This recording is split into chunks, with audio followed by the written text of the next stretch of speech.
খানকি চোদার রান্না চোদা এইসব বোকা চোদার গায়ে রান্ডি মেয়ে ঢুকেছে, ওই সব প্রেতাত্মাকে আমার কাছে রেখে নিয়ে আয়। এই অগ্নিদেবতা, তোকে সাক্ষী রেখে বলছি, আজকে যদি এমন কোনো কেস আসে যে ছেলের গায়ে মাগি ঢুকেছে, তার আমি 14 গোষ্ঠী উদ্ধার করে দেবো। আমার ডক্টর পণ্ডিত, আজ পর্যন্ত 999টা ভূতের আমি গান মেরে ছেড়ে দিয়েছি। আমি জনি সিন্সের খবরিকেও কন্ট্রোলে রেখেছি, আর মাইকেল জ্যাকসনেরও খবরিকে কন্ট্রোলে রেখেছি। আমার কাছে দুটো খবরই আছে, যেমন মাগি ভূত আসবে আমি তার সাথে সেরকম ব্যবহার করবো।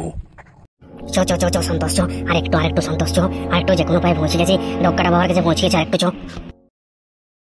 ডক্টর পণ্ডিত, কালকে রাতে তুই আমার বন্ধু কিছু খাচ্ছ নাই, কিছু বলছো নাই, তোমার তো বাঁকায় হাঁ করে বসে আছে।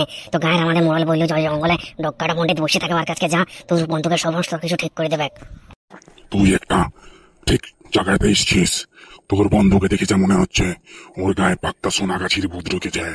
যে সোনাগাছির ভূত 1000 জনকে মারিয়ে মারিয়ে মরিয়ে গেছে। এখন এই বোকাচোদায়ের নাম সন্তোষ তো নাকি এই সন্তোষের গায়ে ঢুকে তার শরীরের গরমি মিটাচ্ছে। ডক্টর পণ্ডিত, আমার বন্ধু সন্তোষ আর ভালো হবে নাই? আমার বন্ধু কি আগের মতো আর খেলবে নাই? আমার বন্ধু আর কি আগের মতো মাগে বাজি করতে পারবে না? ডক্টর পণ্ডিত একটু বলে দাও, আমি খুবই আমার বন্ধুকে ভালোবাসি, আমার বন্ধু ছাড়া আমি বেকার। শুনছে না, তুই চাপলিস না। আজকে সন্ধ্যা এখনই যা, এখনই হাওড়া মেলটা আছে, ও হাওড়া মেলে চাইবি চলে যা। একদম হাওড়া নেমে সোনাগাছি যাওয়ার জন্য অটো মানা করি। ওকে সত্যি বুড়ি যেটা রান্ডি তার রুমের যে কোনো প্যাডও কই দেয়, দেখবি সব কিছু আধ ঘন্টার মধ্যে সব কিছু নর্মাল হয়ে যাবে।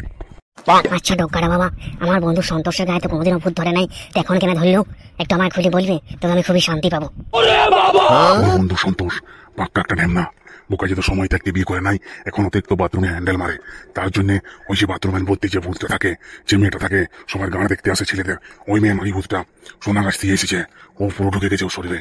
এই যদি সময় মতো বিয়ে করলি তো ওর পাশে বউ থাকতো, তবে এই ঢোকার সুযোগ পাইতো নাই। ঠিক আছে ডক্টর বাবা, আমি এখন হাওড়া মেলটা ধরে চলে যাচ্ছি। তুমি কত টাকা দক্ষিণা নিলো? ঠিক আছে, আমরা আছি।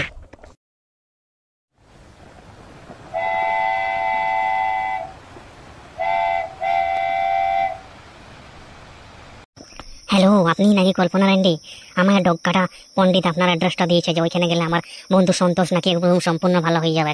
তো তার জন্য আমরা এই যে দুপুরে হাওড়া মেলটাই চেপে একদম তোমার অ্যাড্রেসটা ধরলো যে কল্পনার কাছে যাবি, ও কল্পনা র্যান্ডি সন্তোষ কেমন হবে ইলাজ করবে, যে তোর বন্ধুর সমস্ত রোগ জ্বালা শেষ হয়ে যাবে।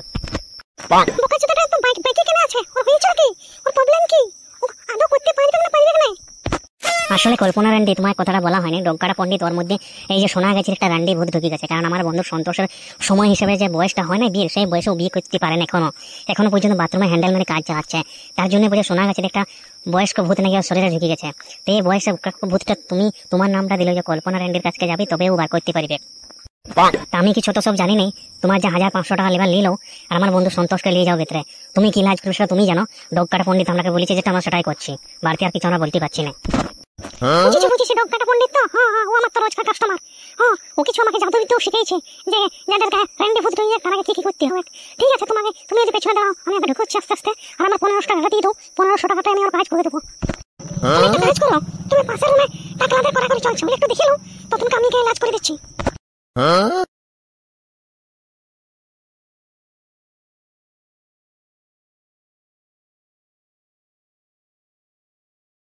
মামাই যত ভারী রে গুদমানে ওটা কি খাস রে বোকাচোদা, কোমরটা বাঁকাই দিবি যে পুরো। চল ভিতরে ঢোক, তারপর তোরা ছাড় করে দিচ্ছি।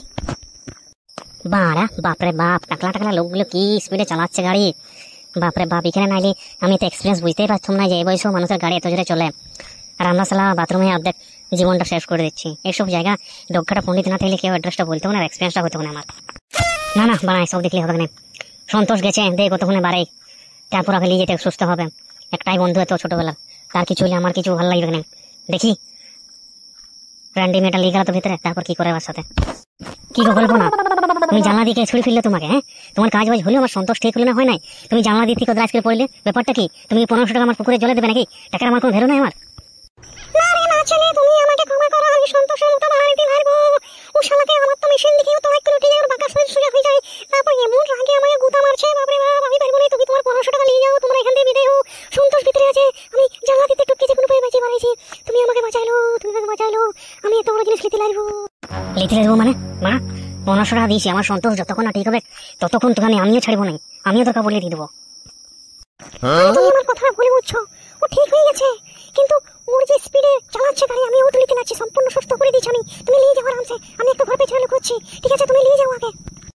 ও ঠিক হয়ে গেছে, ঠিক আছে ঠিক আছে, আমি এখন সামলাচ্ছি, তুমি ঘর পেছনে লুকিয়ে থাকো। কি রে চাঁদা, ওই র্যান্ডি ম্যানটা গেল কোথায়? এই গরম রোডটা তক্তকে লাল গরম হয়েছিল, আর সেই সময় দড়ি পালাইলো। আরে সন্তোষ, ওসব ছাড়, তোর কোনে দেখতে হবে, ভালো সুন্দর কচি মালকে দেখাবো তোকে। তুই সব রেন্ডি ভ্যান্ডি ছাড়, চল, তুই সুস্থ হয়ে গেছিস, ঘর চল। যে আবার ডক্টর পণ্ডিতকে তার ফিজটা দেওয়া হয় না এখনো, চল চল চল, তোকে ভালো করার জন্য আনা হয়েছিল। তার মানে তুই এই রেন্ডি মেয়ের চক্করে পড়লে হবে না, তোর একটা ভালো ছিল সন্তোষ, তোর ভালো করে বিয়ে দেবো, চল। আমার তো ভালো লেগেছিল রে চাঁদা, আমার তো মন বসে গেছিল। চুপ চুপ সন্তোষ, উল্টো পাল্টা বকিস না, চল বলছি তো চল। বন্ধুরা, ভিডিওটা করার জন্য অনেক টাইম অনেক মেহনত লেগেছে, তো তোমাদের জন্য বানানো ভিডিও। তোমরা যদি লাইক সাবস্ক্রাইব আর কমেন্ট যদি না করো, তো আমি আগের ভিডিওটা বানানোর জন্য কি করে আবার ভালো করে করার চেষ্টা করব বলো? একটু সাপোর্ট করো, দয়া করো, তোমাদের ছোট ভাই হিসেবে।